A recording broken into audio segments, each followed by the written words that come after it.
hell is that? Slate supper, sir. Compliments of Axel Foley. Bienvenue au podcast Premier Visionnement. Buck Rambo. Aujourd'hui, on parle de la franchise Beverly Hills Cop. I need you to drive the Ferrari. Drive it where? Just drive it around, but nobody can know it's you. Bien entendu, avant de commencer à écouter le podcast, je vous suggère fortement d'écouter le film car on va spoiler le film complètement. Disturbing the peace, I got thrown out of a window. What makes you think I have any interest in that at all? Bonne écoute. Axel, you're on a coffee break. Go get that son of a bitch. Bienvenue à Beverly Hills. Aujourd'hui, on parle du flic de Beverly Hills, nom distribué en 2013 et réalisé par Barry Sonnenfeld, avec Brandon T. Jackson, Shayla Vand, David Denman, Kevin Pollack, Priscilliana Esparolini, Gideon Emery et Eddie Murphy. Je suis Mathieu et pendant le podcast, je vais me tourner une fois de temps en temps pour jouer à mon jeu d'arcade de Donkey Kong. Non, c'est pas vrai. Mais j'aimerais tellement ça. Alors, bienvenue encore dans la rétrospective là, de le flic de Beverly Hills. Aujourd'hui, on fait un genre de bonus. Dans le fond, c'est quelque chose qui est collé là, à la rétrospective. Comme tout le monde sait, là, il y a 3 films. Puis il y a un 4e qui s'en vient. Mais pourquoi que tout d'un coup, on a un 4e épisode, mais on parle pas du 4e film? En 2013, on avait une émission qu'on voulait développer, dans le fond, là, sur le personnage là, de... l'univers là, du flic de Beverly Hills. Supposément, Eddie Murphy n'avait pas de bon script pour faire... pour qu'on ait un 4e film. Fait que supposément que ce serait à partir de lui qu'on aurait qu'est-ce qu'on va parler aujourd'hui. Si vous n'avez pas vu, vous dites bon, où c'est que je peux écouter ça? Je comprends pas c'est quoi exactement. Y a-t-il une sortie publique? Sur YouTube, ça se trouve tout simplement, là, puis même avec des sous-titres en français, là, fait que vous pouvez le trouver là, facilement. Très accessible. Je vais l'avoir mis sûrement sur le site Facebook aussi là, du podcast. Fait que c'est bien accessible. Là, c'est un 42 minutes là, à écouter. Puis pouvoir vous mettre à jour un peu, savoir c'était quoi là, qu'on va parler aujourd'hui dans le fond. Fait que je vous invite au pire à mettre sur pause le podcast et aller l'écouter puis revenir par la suite pour en discuter parce que bien sûr je vais le spoiler au complet là. C'est ça, on a pas mal toute l'équipe en arrière. On a Bruckheimer qui était prêt à revenir pour la production. On a Eddie Murphy en arrière aussi là, pour backer. En tout cas, le fond de l'idée. Eddie Murphy ne va pas savoir lancer là, pour partir par la suite. Qui va peut-être être une bonne partie là, de pourquoi qu'on n'a pas eu, dans le fond, là, cette série-là. Là. Elle est bien cotée là, sur IMDb là, pour les autres opinions aussi. Là. Des fois, ça donne un peu un barème là, d'idées là, de si ça marche ou ça marche pas là, en fait là, de critique. Là. Fait que c'est quand même pas si pire là, là-dessus. Là. Mais je vais garder tout ça là, pour la suite, là, pour la fin du podcast. Mais il n'y a pas grand-chose qui est dit là, en arrière là, de la caméra. Là. Si on regarde le réalisateur, là, Brandon Sonnenfeld, Barry Sonnenfeld, excusez, lui, dans le fond, c'est le réalisateur là, de Man in Black 1, 2, 3, puis je pense que le 4e, il est genre producteur, quelque chose de même, là, mais tu sais, c'est où la famille Adams là, des années 90, ils ont trouvé quand même quelqu'un là, d'assez solide, là, dans le fond, là, pour pouvoir amener le projet. C'est-tu quelqu'un que... Si on regarde les deux... si on retourne dans la rétrospective, là, puis on regarde Martin Brest et Tony Scott qui ont fait les 2 premiers films, c'était pas des réalisateurs qui sont nécessairement habitués avec le côté... humoristique, là, je veux dire, eux autres, ils travaillaient plus sur le côté action un peu. Je pense que Martin Brest avait fait un peu là, de comédie, puis en tout cas, il avait joué un petit peu avec les deux là, dans le passé, c'est pour ça qu'on l'avait pris, là, en tout cas, ça s'en vient un petit peu flou, même si ça fait une couple de semaines, là, des fois, en tout cas, peu importe, tandis que Tony Scott, c'est carrément un réalisateur d'action. C'est ça que je pense que ça faisait la force des 2 premiers films. C'était pas le réalisateur qui s'occupait là, de la comédie, c'était les acteurs. Puis ce qu'on va avoir aujourd'hui, ben, on va avoir un peu de ça, mais on sait qu'aussi, on va avoir ça avec le côté réalisateur aussi. Mais ça, on va en parler en long et en large là, tout au courant de l'épisode là, de qu'est-ce que je pense un peu là, de la générale.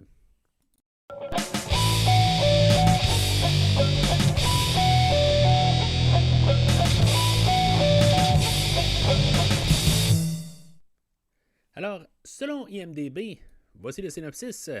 Aaron Foley, un policier en plein essor, tente d'échapper de l'ombre de l'héritage de son père à Détroit, en éliminant les riches et les célèbres de Beverly Hills.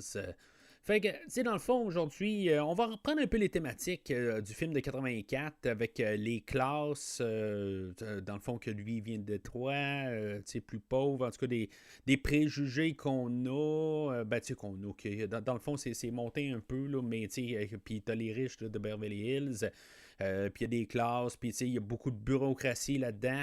Tu sais, c'est pas mal des effets, des choses là, qu'on a parlé là, dans le premier film. Puis, tu sais, dans le fond, on fait juste remettre ça là, à pas loin de 30 ans plus tard, là, en 2013, en tout cas. Probablement que cette émission-là aurait sorti en 2014 si ça avait eu là, le feu vert pour faire d'autres émissions, des affaires de même, là, tu sais, pour sortir pour le 30e anniversaire là, du film original. Je vais noter que là, dans le fond, cet épisode-là, elle est montée comme finale. C'est ce qui est marqué là, sur aussitôt que ça commence à apparaître, là, aussitôt que vous payez sur démarrer. Là.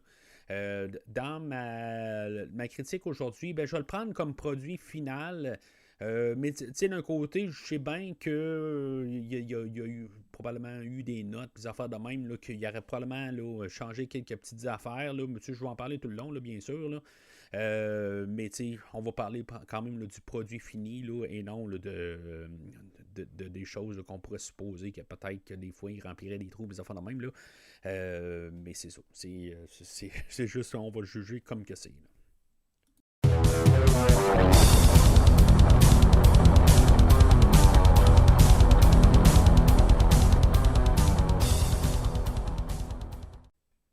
Alors, moi, bien sûr, c'est la première fois que je l'écoute. Là. Ben, je l'ai écouté 2 fois, puis en tout cas, on va en parler tout le long. Je dirais que c'est à la deuxième écoute là, où j'ai plus fait mon idée là, sur quoi que c'est. Honnêtement, je ne savais pas exactement à quoi m'attendre. Là. Fait que, en tout cas, je vais en parler. Là, puis, est-ce qu'on peut écouter un pilote 2 fois puis avoir un peu une idée? Là? Souvent, on va écouter une série puis on va l'écouter là, d'un bout à l'autre. Là. Puis après ça, ben, on va se faire une idée, mais en tout cas, c'est plus là, à la deuxième écoute là, que je vais avoir une meilleure idée là, de qu'est-ce que je vais apporter aujourd'hui. Là, puis peut-être un peu plus concret, là, comme je dis la première fois, j'étais comme pas fessé, mais juste que je trouve qu'il y avait des affaires là, qui ressortaient plus, puis dans la deuxième écoute, là, que ça passait un petit peu plus smooth là, en tant que tel, mais ça revient un petit peu à l'idée que c'est un produit qui a été monté, mais même s'ils disent final, c'est pas un produit final. Fait que on commence l'épisode avec on voit qu'il y a une transaction, puis dans le fond, là, c'est un ben, il y a quelque chose, là, c'est une transaction pas policière, là, mais c'est dans le fond, il y a un. Ce qu'on comprend, là, c'est qu'il y a un échange d'argent, puis il y a un polissage, là, en tout cas, blanchissage plutôt. On va apprendre ça là, pendant le film, là, un peu qu'est-ce qui s'est passé là, là-dedans. Là. Bien sûr, au milieu de nulle part, il va y avoir une fusillade. Puis c'est là qu'on va avoir l'introduction là, du personnage là, de Aaron Foley, qui est le garçon là, de Axel Foley. Lui est joué par Brandon T. Jackson. Je me suis informé un peu quand même sur l'acteur. C'est un humoriste aussi, puis je trouve que c'est très important d'avoir un humoriste comme acteur. En tant que tel, il n'a pas fait grand-chose que j'ai vu. Là. Il est reconnu, je pense, pour la série de films là, de Percy Jackson que j'ai pas vu. C'est juste pas de mon âge. Je pense que c'est des films là, de 2010 dans ces eaux-là. Là. Qui est pour plus de bas âge. En tout cas, c'est ce que je pense là, en tant que tel. Là. Je suis peut-être un mauvais préjugé. Là. Mais c'est ça, en tant que tel, là, il est correct. Encore là, je pense que lui, il a mieux passé là, la deuxième fois. J'ai plus compris un peu son jeu. En tant qu'humoriste, les blagues qu'il va faire, c'est beaucoup toutes des tonalités un peu sexuelles, des affaires de même, il y en a une couple là-dedans. C'est sûr que on essaie de passer aussi le message de les classes aussi. Fait que il y a un peu entre les deux. Son timing, tout seul, on lui donne pas assez la chance. C'est plus quand Eddie Murphy va arriver, là, où il va pouvoir un peu se libérer. Sinon, il y a des fois qu'il va essayer d'improviser, mais des fois ça tombe à plat un peu. En tout cas, c'est sûr qu'il y a du travail à faire là-dessus. Je veux dire, je suis pas intrigué par qu'est-ce qu'il a fait là, depuis ce temps-là. Je suis pas plus. Honnêtement, là, il me laisse ni chaud ni froid. Ça va peut-être être un problème là, sur le show en tant que tel. Si mettons on se dit que c'est lui qu'on va voir à toutes les semaines, ça fait une problématique. Mais je dis que c'est une problématique. C'est pas si grave que ça. Je me verrais peut-être éventuellement me réchauffer au personnage là, ou joué par l'acteur.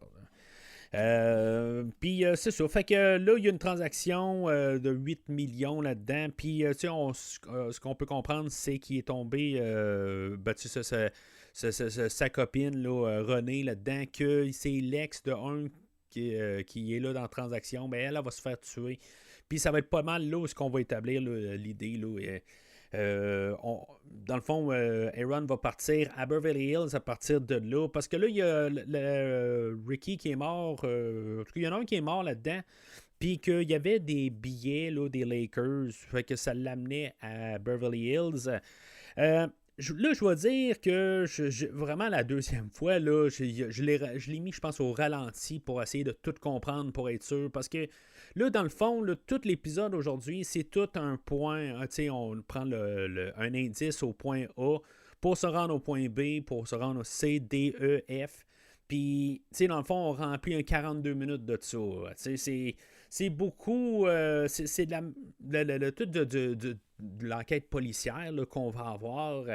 D'un côté, peut-être que je vais dire que j'ai les bras fermés là-dessus, mais j'ai écouté presque tout ce qui existe là, de CSI en tant que tel. CSI qui, je pense, 18 saisons, j'en ai écouté 14. Après un bout, là, j'ai débarqué, mais il y a CSI Miami, que je pense qu'il y en a 7.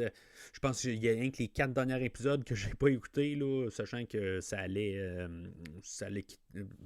finir. Je suis comme jeter la page avant la fin, je sais pas pourquoi. Puis c'est similaire aussi pour CSI New York. Fait que, on parle pour quelque chose comme 25 saisons là, de CSI, puis c'est toujours la même genre de procédure tout le temps. Où on suit un indice, puis on continue là, toujours pendant 42 minutes.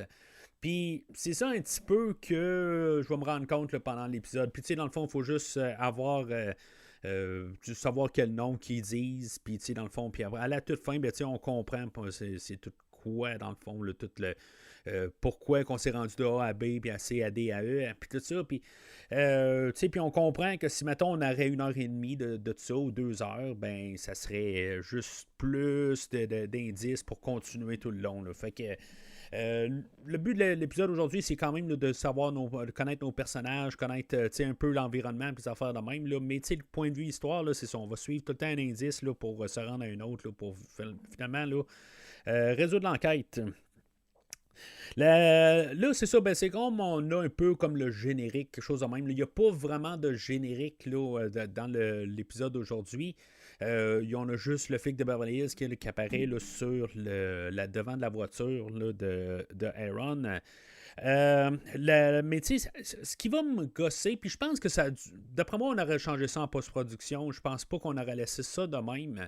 Le thème là, de Harold Faltermeyer de Axel Foley, on va l'entendre là, un peu au courant de l'épisode. Puis ça m'a moins dérangé la deuxième fois. La première fois, comme j'ai trouvé là, que ça ne faisait, c'était pas correct en tant que tel. Là, ça sonnait mal.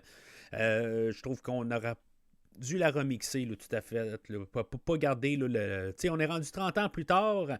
Un son des années 80, c'est sûr que ça. Tu sais, ça ne va pas avec ce qu'on voit en tant que tel à l'écran. Fait que ça me dérangeait. Honnêtement, je vais le dire de même. Là, puis je sais pas ce qu'on va faire dans le nouveau film. J'espère quand même qu'on va faire une nouvelle version. Pas que j'aime pas du tout là, la version là, de Harold Faltermeyer. Je veux dire, je l'écoute. Là, la trame sonore, j'arrête pas de l'écouter en boucle. Là, des fois, quand j'ai fini d'écouter un film, je saute à l'autre trame sonore. Puis, je veux dire, malheureusement, autant que des fois, je veux réécouter telle trame sonore, ben, j'ai pas le temps. Ben, je trouve quasiment mon temps chaque jour là, pour écouter un peu là, de la trame sonore originale. Depuis 3 semaines, là, je trippe. Je sais pas qu'est-ce qui se passe, là, mais ça fait longtemps. J'ai vraiment tout aimé, là, toutes les rétrospectives que j'ai fait au courant de l'année. Mais c'est sûr que c'est un petit peu plus condensé. Mais je retripe beaucoup là, un petit peu. C'est vraiment venu me rechercher, je pense, toute mon adolescence là, pour cette rétrospective-là. Mais je ne suis pas en train du tout rabaisser le Ghostbusters, Planète des singes que j'ai fait, là, que j'ai adoré. C'est juste que ça, c'est quelque chose d'autre qui vient me chercher. Une autre petite affaire que ça faisait longtemps que j'avais pas. Tu sais, que je m'étais pas replongé. Là. Puis avec la trame sonore, ben, ça m'aide beaucoup. Ça fait penser un petit peu à Top Gun de l'année passée. Sur cette idée-là, là, ou l'autre année avant, là, je ne sais plus, le temps passe trop vite. Mais c'est ça, fait que on a Aaron là, que lui, pareil comme un peu dans le film de 84, on se promène à Beverly Hills, on voit du monde là, se promener, on voit un peu que ça a l'air à Beverly Hills. Finalement, il y a son GPS là, qui, je sais pas, il n'est pas capable là, de dire où est-ce que le poste de police est. Puis là, il va arrêter des filles, puis là, les filles vont dire, ben là, tu sais, je veux dire, ils se foutent de lui un peu. Là. Fait que finalement, il décide qu'il va couper le trafic, puis il va niaiser. Dans le fond, il va pas rouler, il va tourner rouler en S un peu, puis finalement, il y a des policiers qui vont l'arrêter, puis finalement, il va se rendre au poste de police. C'est là qu'on va avoir le personnage là, qui s'appelle Chernick, le capitaine Chernick, qui va être comme la Bogomil, je pense. Il y a même des scènes qui vont un peu refléter un peu qu'est-ce que Bogomil, comment il était, là. Puis on va être aussi introduit là, probablement à nos réguliers, dans le fond, là, les agents Leila Madani et Brad Fuller. C'est ça, en tant que tel, on va apprendre un peu sur eux au courant de l'épisode. Leila, elle était c'est une fille de riche que finalement, on va apprendre que il y a genre une dizaine d'années, qu'elle a décidé là, qu'elle prenait pas son héritage de riche, puis qu'elle a décidé là, qu'elle faisait là, son chemin par elle-même. Puis Brad Fuller, c'est un peu comme l'acteur, je crois bien, là, qui est aussi un musicien, puis que dans le fond, que ça n'a pas marché, ou en tout cas, fait que pendant tout l'épisode, on va le voir aussi en train là, de jouer de la musique, puis on voit que c'est un bon gars, puis dans le fond, on n'a pas exactement Taggart et Rosewood, mais on a des alternatives d'eux autres un peu. Là, on change un peu des affaires, on a une fille, un gars. Puis c'est comme celui-là qui a de l'air peut-être plus de Taggart. Il y a de l'air plus de Taggart. Je veux dire, il n'y a pas. C'est ça l'affaire, c'est qu'ils n'ont pas vraiment de l'air des autres aussi. Fait que on essaie d'aller chercher quelque chose de vraiment différent avec eux autres. Puis je trouve ça correct, il n'y a pas de référence directe. On n'a pas recasté. C'est pas Axel Foley et puis Rosewood et Taggart, joués par d'autres personnes. L'Arme Fatale a fait ça. Je sais pas si c'était avant ou après. Là. Je pense que c'est un petit peu après. Puis je sais que ça a tombé à l'eau. Je pense que l'acteur qui fait qui joue, je pense que c'est Mel Gibson, dans le fond, là, je pense que après une saison ou deux, il est plus là, quelque chose de même, là, quelque chose qui marche pas. Là, je pense que justement de se détacher de cette idée-là, même si ça a été fait avant, avait déjà fait le bon choix en tant que tel là, de continuer l'univers. Puis c'est ça qu'on voit avec eux autres, c'est toutes des personnes différentes. Puis on va avoir une liberté. rendu là, à la saison 1, saison 2, saison 3, plus loin. Là, on doit pouvoir faire n'importe quoi avec ces personnages-là. Puis ils sont pas rattachés à qu'est-ce qu'ils ont, leur version film. Là, puis bien sûr, ben, c'est ça l'affaire. C'est que justement, ben, ça nous donne. Ça nous donne la chance là, d'avoir Eddie Murphy, là, mais en tout cas, je vais en parler là, dans quelques minutes. On voit aussi que dans le bureau, on a ce qui va remplacer aussi le chef de police là, dans le premier film. Là, c'était on a un avocat dans le fond de la police qui, lui, veut juste mettre là, il faut qu'il y ait tous des mandats, puis il y a comme un peu des préjugés, des affaires dans le même. Là. Fait que, avec tout ça, là, c'est. On a fait tout notre casting qu'on va avoir à toutes les semaines. Fait que, on se ramasse à notre équipe est montée. Eux autres vont partir là, aller voir leur point B, on va appeler ça, là, où ils vont se ramasser avec un Mr. Fallon, que lui, c'est un ami là, d'une personne qui est morte. Je ne suis pas tout à fait clair, là. Une des personnes, là, dans le fond, dans la transaction du début, puis que lui, dans le fond, va nous amener un peu plus tard à une autre personne, là, dans le fond, puis tout ça. En tout cas, on va suivre ça, là. L'acteur, ben c'est ça, tu sais, je n'ai déjà parlé au podcast, là, dans le fond, là, je le regardais, puis il me disait quelque chose. Tous les acteurs qu'on voit là, depuis le début, là, tous les personnages, là, la plupart, c'est tous des acteurs de films de télé ou des émissions, des affaires de même, qui travaillent la plupart travaillent encore. Tu sais, il n'y a personne qui ressort vraiment. À part lui, tout d'un coup, je me suis dit, son visage me dit quelque chose, puis ça n'a pas été long là, que je l'ai replacé. Ben, dans le fond, je n'ai parlé là, dans le Freddy contre Jason. Là, c'était un des personnages principaux. Là, puis c'est un acteur qui marche là, depuis ce temps-là. Mais c'est ça, tu sais, bien sûr, il y a une machine de Donkey Kong à côté, puis, tu sais, pas mal en 1984, là, dans le temps de l'original, si j'étais pas en train d'écouter le flic de Beverly Hills, ben, j'étais en train de jouer avec mon ColecoVision à Donkey Kong. C'est vraiment, là, quelque chose qui me rappelle carrément, là, à mon enfance, en voyant. Bon, la machine d'arcade, j'avais pas de machine d'arcade de même, là. Tu sais, puis il y a deux machines de Nintendo à côté, là. Il y a vieux Mario à côté, là. Avant qu'on fasse Super Mario, mais en tout cas, je trouvais ça le fun, à quelque part, là, de voir ça. Je tripais juste vraiment sur ce jeu là, de Donkey Kong. Là. Ben, j'avais juste ça avant la Nintendo. Là. C'était juste ColecoVision, puis c'était un de deux jeux que j'avais. Là. Mais avant la Nintendo, là, ça a quand même. Ça a marché dans la maison pas mal. Là. Mais c'est ça. Fait que là, on sait qu'il y a du blanchiment d'argent. Puis, en tout cas, je sais pas exactement comment ça fonctionne. Là, mais c'est ça. Fait ben, on va savoir un peu, là, pas mal tout, c'est quoi la manigance là, vers la fin de l'histoire. Puis là, ben, c'est ça. On a Delouf là-dedans que lui, c'est comme je disais, c'était l'avocat de la police, que lui, il veut pas. Tu sais, c'est toute une question de légalité. Puis tout ça. Puis ça a du sens à quelque part. C'est juste que, tu sais, il est comme montré comme qu'il est pas. Que, tu sais, c'est un enfoiré. Mais en même temps, je me dis.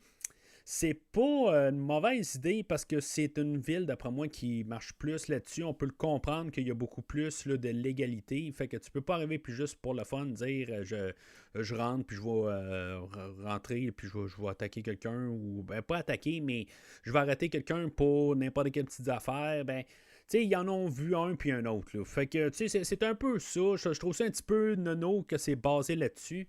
C'est sûr que le film de 84 avait montré ça un peu sur le côté là, de la légalité, là, où Taggart avait donné un coup à Axel, puis on est arrivé à ce que tu vas vouloir le poursuivre, des affaires de même. Je pense que c'est un peu leur manière là, de rejouer ça là, dans l'épisode d'aujourd'hui. Là. En tout cas, de montrer le côté légal là-dedans. Puis là, ben, c'est sûr qu'on l'a peut-être exploité à fond. Mais c'est ça, en tant que tel, là, c'est sûr que c'est un personnage qu'on a créé pour être vraiment agaçant là, à chaque épisode. Que éventuellement, je pense qu'il deviendrait un peu cliché, puis on s'amuserait avec ça, là, je pense, tout au courant là, de la série. Puis éventuellement, il serait kidnappé ou quelque chose de même. Puis éventuellement, il comprendrait, mais il comprendrait pas l'épisode après ou quelque chose de même. Là, ça serait tout le temps un peu ça. Mais c'est là qu'on a l'introduction finalement de Eddie Murphy. Puis que c'est là peut-être le problème de la série en tant que telle. Dans le fond, eux autres, bien sûr, avant de commencer à dire, ben oui, c'est bon, on supporte là, cette série-là, dans le fond, il aimait beaucoup quand Eddie Murphy était là, mais quand on avait juste Aaron, on sentait quelque chose, là, un petit relâchement. Puis, dans le fond, c'est comme, il n'y avait pas vraiment d'interaction quand c'était juste Aaron, puis quand c'est Axel qui est là, tout d'un coup, le monde sont là, puis sont tous bien contents. Je dirais qu'à la deuxième écoute, j'ai trouvé ça un petit peu moins frappant.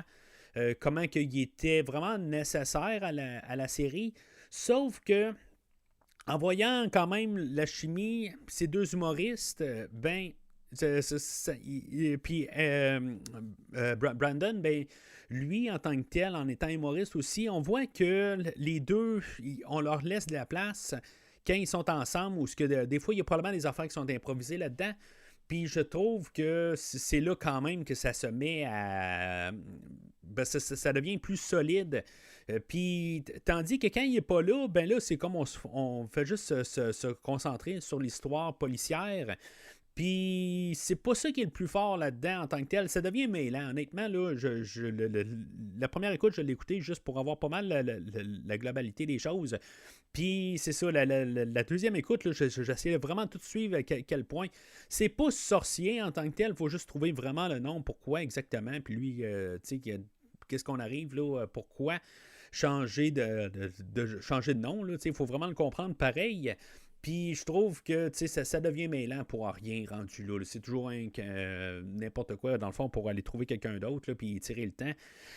Alors, quand on a Eddie Murphy qui arrive, puis là, on commence à improviser des affaires, on fait un peu des scénarios, puis des affaires de même. Là, ils vont rentrer dans une maison, puis il va mettre un condom sur une caméra. Il va avoir comme la face devant la caméra, il va mettre un condom dessus. C'est comme on ne verra pas la face en train de mettre... un compteur sur la caméra, ça n'a pas de sens, mais peu importe. C'est le fun de voir Eddie Murphy qui n'a pas l'air d'être 100% en forme, que dans le fond, à cette époque-là, d'après moi, il voulait commencer à repenser un peu à sa carrière, puis peut-être commencer à vouloir avoir la faveur du public. Si on retourne un peu à ce qu'il a fait là, jusqu'à là, si on parle là, à partir là, du flic de Beverly Hills 3, on parle là, de Vampire à Brooklyn, qui était pas mal un flop, que j'avais quand même trouvé correct là, en tant que tel. Là. Je suis toujours un fan d'Eddie Murphy pareil. Il y avait je sais pas si c'est vraiment ça, là, le nom au Québec, là, le flic de San Francisco, là, le film de Métro. Honnêtement, j'avais bien aimé ça. Là. C'était 4 ans après le flic de Beverly Hills 3. Et je comprends juste pas. C'est comme Eddie Murphy qui avait comme un ton trop sérieux là, dans le dernier film. Puis là, tout d'un coup, retrouver un peu quelque chose d'Axel Foley un peu là-dedans. J'avais bien aimé ça en tant que tel, le côté 5.6, je me rappelle pas. Là, j'ai le DVD qui vient de rentrer. Là, je l'ai en vidéocassette, mais j'ai plus de VHS, fait que je peux plus bien l'écouter. Mais bon, en tout cas, j'ai hâte de le réécouter dans le fond là, pour voir ça. Mais sauf que ça n'a pas été une suite d'échecs parce que à partir de là, il faut pas oublier que Eddie Murphy là, est parti vraiment à fond là, dans la comédie. Autant qu'il était rendu sérieux, c'est là où tout d'un coup il est viré là, dans la comédie, puis farfelu un peu. On a les clumps, là, le professeur Folding, là, je pense pas que c'est vraiment comme ça en français. Là, en tout cas, le Nutty Professor. Puis en tant que tel, j'avais vu au cinéma, là, j'avais vraiment trouvé ça drôle là, en tant que tel. Je pense qu'il y a eu une suite ou deux. Ceux-là, je les ai pas vus, là, mais on a Dr. Dolittle. Il y en a une couple là-dedans. C'est sûr qu'il y a eu une couple de flops là-dedans, mais en tant que tel, je regarde sur IMDb en ce moment, là, puis c'est sûr que ça vole pas haut en tant que tel. On parle du 5 entre 5 et 6 là, en général. OK, c'est pas si haut que ça. Peut-être que ma mémoire elle marche mieux ou pas. Là, des fois, en tout cas, un écoute, ça va, mais pour 2 écoutes. Comme je dis, j'avais aimé là, les Clumps pour le premier film, mais le deuxième film, je suis pas sûr d'avoir eu l'intérêt pour l'écouter aussi. Là. Et bien sûr, ce qui va faire son argent, dans le fond, puis que je pense qu'il y a même une année là-dedans que ça va être l'acteur le mieux payé. Là, puis c'est quand même assez ironique rendu là, parce que c'est un acteur qu'on voit pas bien. Mais il va avoir joué là, dans Shrek, puis Shrek, ça va lui donner quand même beaucoup là, de retombées. Il me semble que c'est lui en tant que tel. Là, je peux pas le confirmer, là, mais il fait pas le personnage de Shrek. Mais il y a plusieurs plans en même temps là, qu'il a fait, là, qu'il a fait où je me trompe là, d'acteur là, en tant que tel. Là. Mais c'est ça. Fait que, tu sais, je veux dire, c'était pas quelqu'un qui avait, qui avait un manque monétaire. Par contre, c'était quelqu'un que, côté visage, parce que, tu sais, dans le fond, il faisait, sur Shrek, il faisait l'âne. Fait que, tu sais, l'âne, peu importe, c'est rendu, c'est un informatique. Fait que, il est pas là. Fait que, l'avoir dans... Il y a besoin d'un succès. Là. Faut s'entendre pareil. Là, au moins, tu sais, pour peut-être un orgueil, quelque chose de même. Là. Fait que, tu sais, revenir au flic de Beverly Hills, ça va, je pense. Mais, c'est ça, on voit qu'il n'est pas en grande forme. Il y a un bout, tu sais, il monte une clôture, puis on voit qu'il fait juste comme grimper un peu dessus, puis c'est pas lui qui traverse en quelque part. Là, on s'arrange pour que la caméra se tasse, là, puis c'est bien correct. Fait qu'ils vont rentrer dans la maison, mais ils vont se rendre compte que c'est pas la bonne maison. Puis on va avoir un sketch pour les... avec les deux, tout ça. Puis ça passe pas tout à fait. Là. C'est très limite. C'est peut-être en tout cas, le deuxième sketch, il y en a un qu'ils vont faire à l'hôtel qui est pas mal mieux, honnêtement. Là, le premier, il est correct, il se dépanne un peu parce que dans le fond, il rentre, puis dans le fond, c'est 2 noirs qui rentrent dans une maison de blanc. On va jouer un peu là-dessus, puis ça marche pas sur le côté là, de les caméras de surveillance.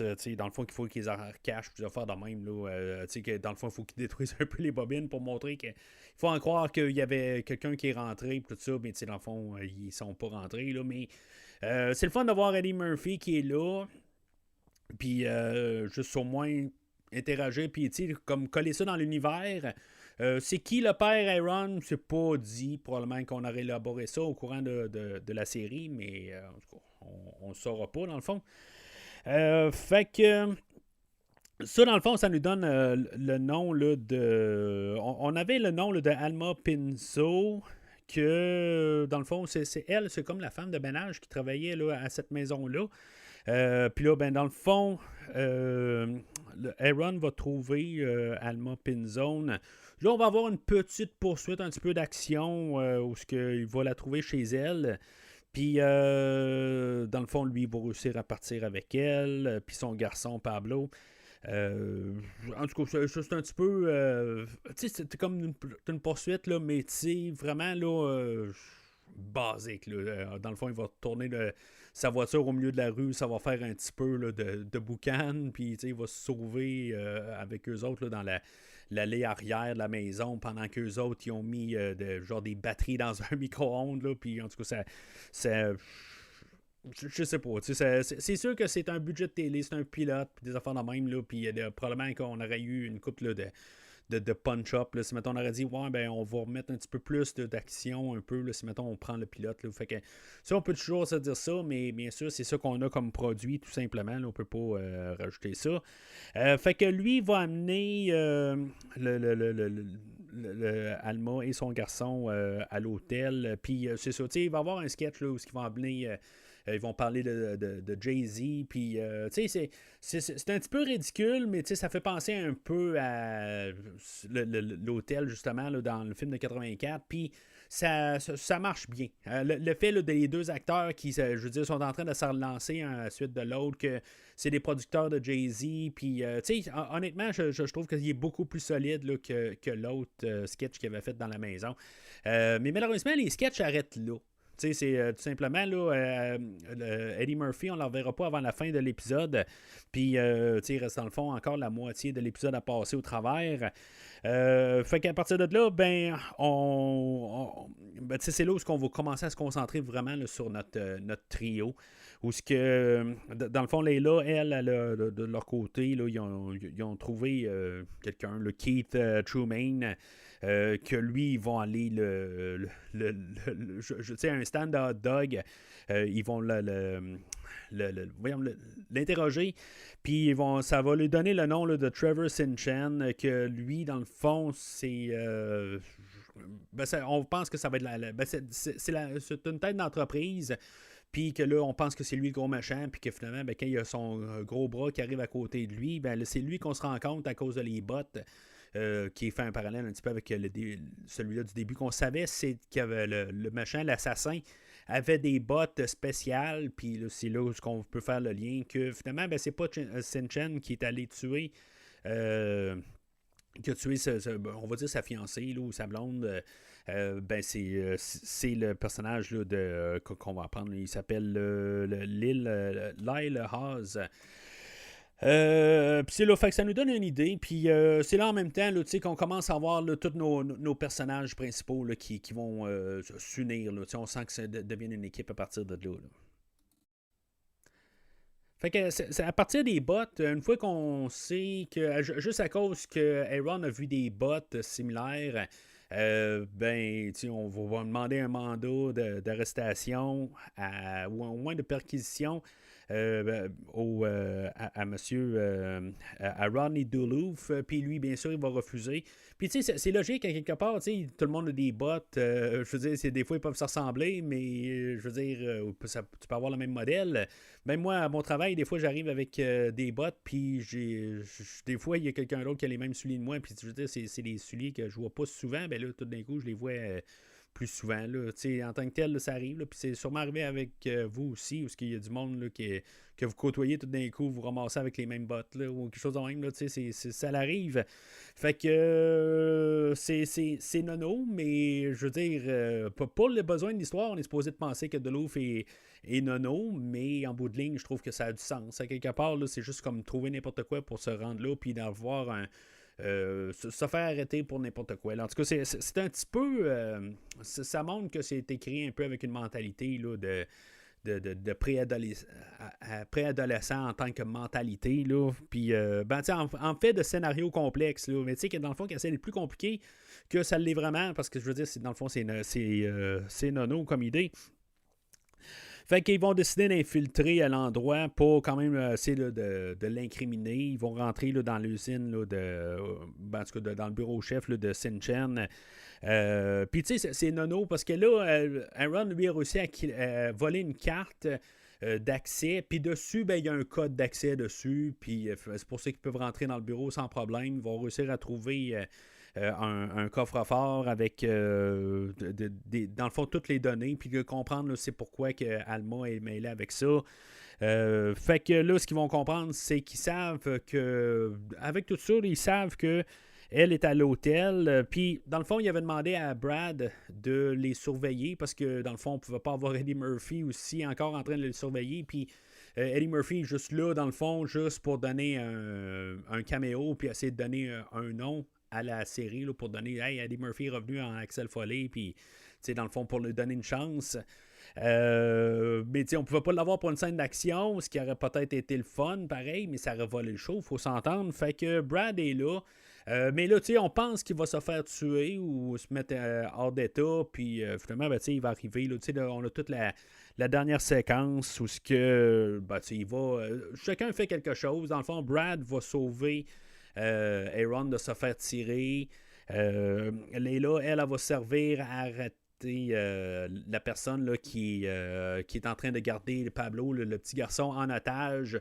Puis, bien sûr, ben Aaron, lui, va avoir comme en guillemets sa vengeance, ou ce qu'il va avoir un parallèle avec le début, là, puis où ce que lui, il va voir la botte, quand il va tomber à terre, ben, il va voir dans son angle, ben, dans sa vision, il va voir la botte. Il va pouvoir cette fois-là tirer. Au début, dans le fond, il n'y avait plus de munitions dans son fusil, là, fait qu'il ne pouvait pas tirer dessus. Puis finalement, ben, il va pouvoir le descendre à partir de là. Fait que cette histoire-là va être pas mal terminée, puis Bien sûr, là, le personnage de Sin Chen, là, qui est la tête, dans le fond, là, tout le monde va savoir comme uni correctement en arrière de tout ça. On avait le capitaine là, Chernik qui a fait un peu un remaniement là, des faits pour aider tout à la situation pour que Duluth lui redonne un mandat dans le fond là, pour aller à l'aéroport puis finalement arrêter là, Sin-Chen. Fait que dans le fond tout finit bien là-dedans. On voit que même tout le monde ont leur fonction puis que finalement on réussit là, à arrêter le machin. Je me dis, si maintenant on aurait fait ça vraiment en série, moi, je veux dire, dans mes notes, ça aurait été. Il faut essayer de continuer ça. Autant que j'aime pas trop les histoires là, de couper en 10, j'en parle à chaque semaine là, sur Star Trek, ou ce que des fois, là, j'aime pas ça en bout de ligne. Là, c'est trop. Il faut se rappeler de chaque étape à chaque semaine. Mais je pense qu'on aurait dû arriver puis que Shinten se sauve. Puis au pire, on le ramène à la fin. Quelque part, juste pour garder un peu une histoire là, de fond au courant de la saison. Puis peut-être pas le ramener à chaque semaine, mais qu'on aille juste au moins quelqu'un qui revient là, pour un début, fin de saison. Puis qu'on clore ça là, à la toute fin. Mais c'est sûr que ce qui est planifié, c'est qu'on aille à chaque épisode, on aille une enquête séparée là, d'un autre là, à chaque semaine. Mais d'avoir juste un peu une continuité pour avoir comme un début puis une fin là, pour la saison. Là. Moi, en tout cas, c'est quelque chose que j'aurais dans mes notes, mais sans que la semaine prochaine, qu'on le voie Sin-Chen ou qu'il se passe quelque chose. Là, que ce ne soit pas quelque chose de redondant à chaque semaine. Il faut juste me comprendre là-dedans. Fait que c'est ça qu'on peut comprendre, là, c'est que dans le fond, le personnage d'Alma, elle avait une petite compagnie au Mexique, puis que dans le fond, Sin-Chen a investi dans cette compagnie-là, puis en bout de ligne, si elle se fait descendre ou si elle meurt, ça va, tout cet argent-là va se ramasser là, à ses clients. Puis que dans le fond, ils vont hériter là, de plein d'argent, tout ça. Puis c'est une manière de blanchir l'argent. En tout cas, je comprends pas tout à fait le mécanisme là-dedans. Là. Je suis pas vraiment assez intéressé pour essayer de vraiment là, comprendre un peu toute l'idée là, de comment qu'elle est là-bas. Puis en tout cas, puis dans le fond, qu'elle comprend rien là-dedans, là, en bout de ligne, là, que c'était juste une bonne mère de famille, là, qu'il avait besoin de se créer une compagnie pour, je sais pas, pour traverser aux États-Unis, quelque chose de même. Là. Fait que c'était tout ça ensemble, dans le fond, qu'il fallait que la fasse descendre, des affaires de même. Là. Puis, en bout de ligne, elle va hériter de l'argent. Là, elle va hériter là, de 20 millions là-dedans. Parce qu'elle les a aidés à résoudre l'enquête. Puis, dans le fond, elle était peut-être là, vraiment au courant de tout ça. Là. Elle jouait peut-être le double jeu. Là, mais en tout cas, elle va acheter la maison en face là, de la maison où elle travaillait. En tout cas, c'est un peu là, pour finir ça, là, pas mal rose, puis un petit peu un côté humoristique. On va essayer de finir l'histoire aussi avec Axel. C'était, dans le fond, tant qu'à revenir avec le film de 84. On va avoir un caméo là, de Judge Reinhold qui est rendu le maire de la ville.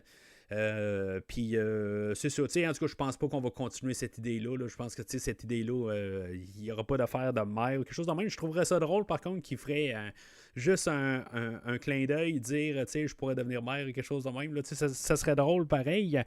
Mais ça se finit là, à quelque part, c'est juste avoir un caméo. Je jouais dans l'IMDB, par contre, qu'il y a que Bronson Pinchot devait apparaître, quelque chose de même. En tout cas, il est crédité d'avoir apparu là-dedans, mais je ne l'ai pas vu en tant que tel. Là, je veux dire, ça aurait été apparent, là, je pense pas. À moins qu'il est là en figurant quelque part, là, juste pour être là, tout simplement.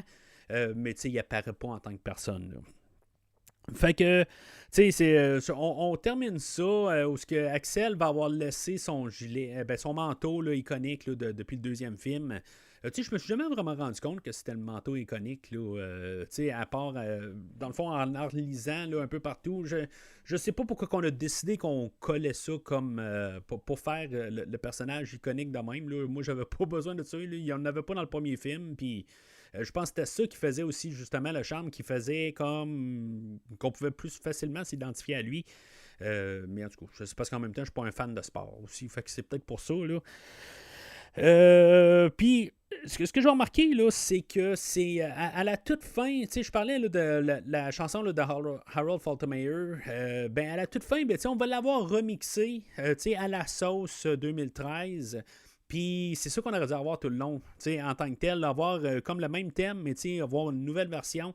Je pense qu'on a essayé de faire attention aussi, pas nous le mettre en plein visage. Ça, je peux comprendre. Ça aurait pu juste comme répugner les gens, tout ça. Puis là, à force, là, on crée ben, en tout cas, le Aaron, on le construit tout au long de l'épisode.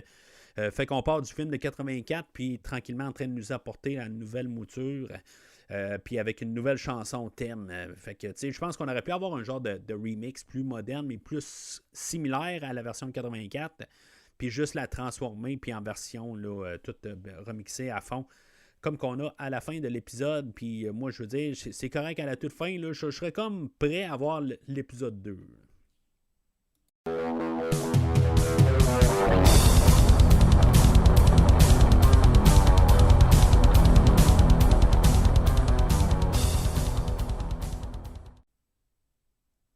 Alors, en conclusion, ben, je veux dire, ça l'a pas vu le jour, puis il y a des raisons pour ça. C'est dans le fond, on a Eddie Murphy, que lui, il était là vraiment juste pour lancer là, la série, puis même si on disait qu'il allait réapparaître un peu par-ci par-là, lui il a mis ça clair. Non, je ne réapparaîtrai pas par-ci par-là, j'apparais pas. Là, je veux dire, c'est beau, je fais le père d'Aaron, mais j'ai pas d'affaire là, je veux pas faire de la télé. Je veux plus, là, en tout cas, je le comprends en tant que tel. Fait que, bon, il va sortir, le nouveau flic de Beverly Hills va sortir directement, en guillemets, à télé seulement. Fait que, je sais pas ce que ça dit là, du prochain film, mais c'est ça. Ça dit juste que, en tout cas, je sais pas ce que ça va donner au nouveau film. Mais c'était pas sa mentalité à quelque part. Mais il y a quand même un temps où le nouveau film allait peut-être aller au cinéma. On y a vraiment pensé. Finalement, ben, c'est un contrat avec Netflix là, qui l'a emporté, dans le fond. Mais c'est ça. Fait que, en tant qu'endossement, ben, ça sert à rien dans le fond. Là. Honnêtement, là, en regardant ça, malheureusement, comme avec des yeux de 2024 avec un nouveau film, ben, ça n'existera pas. Ben, dans le fond, ça ne m'a pas empêché d'endosser à un certain degré, là, comme le film là, de 2016 là, de Ghostbusters, même si ce film-là a été enlevé là, de la continuité. Si je le prends comme ça, comme alternative, dans le fond, là, de réalité alternative, ce qu'on continue avec ça, ben, ça ne porte pas assez d'affaires. Honnêtement, là, ça tombe en rond. Honnêtement, là, il y a comme toute l'enquête en tant que telle. Il y a des petits moments où ça va bien, mais après ça, on retombe dans l'enquête. Puis là, c'est pourquoi qu'on est rendu là. Dans le fond, on s'en fout. C'était un peu le cas pareil dans le film de 84. Pourquoi qu'on allait d'un point A à un point B, à un point C, à un point Z. OK? Mais je sais pas, on pouvait être sur l'automatique. Là, ça a l'air d'être trop important. Puis on met trop d'emphase. Puis on n'a pas assez d'humour. Il n'y a pas assez de moments où je vais m'amuser en écoutant l'émission aujourd'hui pour oublier le fait que de comprendre pourquoi qu'on change de point. Fait que, je vais lui donner un rouge juste par défaut, à quelque part. Je comprends pas, moi, les gens qui ont voté là, un 7.3. Là, c'est pas exécrable, mais c'est pas un produit là, digne là, de Flic de Beverly Hills, tant qu'à moi. Il y a des moments, quand Eddie Murphy est là, que dans le fond, on a des sketchs, on a de l'humour, puis il aurait fallu que ça soit rempli de ça, honnêtement, qu'il y ait beaucoup plus de ça. Puis, c'est drôle, avant que je voie que le réalisateur, c'était le même réalisateur là, que Man in Black, puis je pensais à Will Smith, dans le fond, que justement, le réalisateur avait fait Man in Black 3, puis Will Smith, dans sa carrière, ben, c'est ça, il était plein d'humour tout le temps, puis tout d'un coup, genre à Man in Black 3, ben, il devient sérieux. C'est vraiment ironique, là. Je savais vraiment pas. Avant d'enregistrer, là, j'ai juste vu ça quelques minutes avant d'enregistrer, puis je me suis dit, waouh, je veux dire, je pensais à ça un matin, puis là, ben, tout comme, ça n'a aucun lien dans le fond, là, mais c'est le genre de même affaire un peu où ce que Will Smith, il y a un bout qui est devenu un peu plus sérieux. Will Smith a plus de talent d'acteur aussi, là, il faut se le dire, là, à quelque part, que Eddie Murphy, fait que peut-être pour ça que ça a passé un petit peu plus. Il me semble que Man in Black 3 est quand même... même s'il est plus sérieux que les deux derniers, comme Will Smith est plus sérieux, il y a quand même aussi la contrepartie là, de Tommy Lee Jones aussi qui aide beaucoup, mais le ton est aussi établi déjà aussi. En tout cas, un jour, on parlera peut-être là, de Man in Black, mais c'est ça, c'est ce qui, dans le fond, m'amène à dire que pour le film d'aujourd'hui, c'est ça, tu sais, je veux dire, ça l'amène qu'il aurait fallu qu'il y ait un peu plus d'humour, tout simplement, pour tenir le show, puis que je veux dire qu'on oublie un peu, que ce soit un peu plus des sketchs. Il y a un bout où ce qu'on avait pensé avoir Kevin Hart comme pour remplacer là, pour le rôle titre, dans le fond, là, pour Aaron. Puis peut-être que ça aurait été mieux, je pense. Mais je sais pas pour les blagues, je m'en rappelle pas assez. Là. Je l'ai découvert en plus l'année passée ou l'autre année avant, là, quand j'ai fait les Creed, dans le fond, là, et Rocky, là, où dans le fond, là, dans un genre de, pas spin-off, là, mais où j'avais fait là, un film avec Robert De Niro, puis Sylvester Stallone, puis il apparaissait là-dedans. Fait que, tu sais, c'était... Je pense qu'il était correct, là, mais en tout cas, je pense qu'il me gossait aussi, là. Mais je pense que ça aurait été plus un rôle pour lui en tant que tel. Puis j'aurais peut-être vu ça mieux en tant que tel. Ça aurait peut-être été un petit peu plus à la Eddie Murphy. Puis ça aurait plus fuité, mais bon. On a qu'est-ce qu'on a. J'enlève à rien là, à Brandon T. Jackson. J'enlève à rien. Mais c'est ça. Je pense qu'on avait besoin de quelqu'un qui est capable de vraiment juste comme se foutre un peu de ce qui se passe. Puis juste peut-être être comme quasiment dans une case à part, que de prendre son scénario un peu trop au sérieux. Je pense que c'est ça qu'il faut que... Je pense que c'est ça ma conclusion rendue là. Fait qu'un rouge pour le flic de Beverly Hills, malheureusement. Fait que, dans le fond, dans quelques semaines, on va continuer cette rétrospective-là pour la fermer. Mais, tu sais, on va faire un peu un dérivé. Là. On va parler de Cobra, là, le film là, de 1987, je pense, avec Sylvester Stallone, qui a été fait de retailles de flics de Beverly Hills, puis d'autres choses, dans le fond. Là. Je pense que c'est pas vraiment des retailles, mais il y a des idées qui ont été apportées, là, puis apportées à la sauce Stallone. Fait qu'on va parler de ça un peu plus tard. Entre-temps, à partir de la semaine prochaine, on va commencer une nouvelle rétrospective. Là. Dans le fond, ça va être 3 semaines de suite. On va parler là, du film X. Je pense que c'est un prequel, Pearl et Maxine. Je pense que c'est une suite à Pearl, mais un prequel à X. Je sais pas, mais c'est ça. On va en parler parce que j'ai toujours pas vu, dans le fond, là, ces films-là. Fait que on va en parler là, en long et en large dès la semaine prochaine. Fait qu'entre-temps, n'hésitez pas à commenter sur l'épisode d'aujourd'hui. Est-ce que pour vous, c'était quand même pas si pire que ça? Est-ce que je suis rough? Est-ce que vous auriez préféré Kevin Hart? Laissez-vous aller sur les réseaux sociaux, Facebook, Twitter et Instagram. Mais sinon, d'ici le prochain épisode, ne vous faites pas prendre en attente avec des bananes dans votre exhaust de voiture.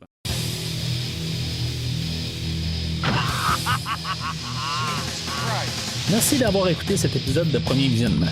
J'espère que vous vous êtes bien amusés.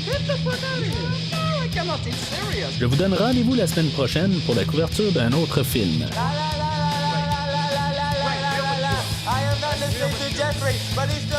Si vous voulez entre-temps regarder le catalogue complet du podcast et télécharger des épisodes passés, rendez-vous sur premiervisionnement.com.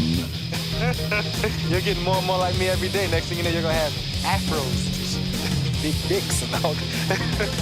Vous pouvez aussi suivre le podcast sur plusieurs plateformes, dont Apple Podcast, Spotify, Podbean, Google Podcast, Amazon Music et YouTube.